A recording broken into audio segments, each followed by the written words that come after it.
Hello everybody, today is Saturday, 12th April.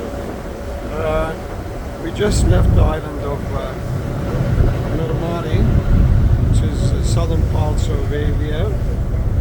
It's 28 kilometers in the boat from Rafina to Marmari, but we took the road all the way, you see, across these hills. See that mountain road over there? We took all this one, about 100 kilometers, 120 to Khalkida.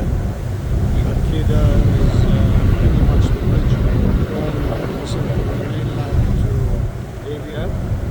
Now we're heading towards Rafina, which is on the mainland. Very nice island.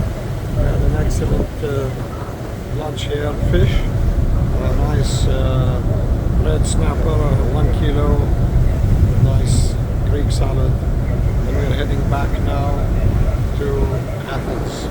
This is Avia in front of you.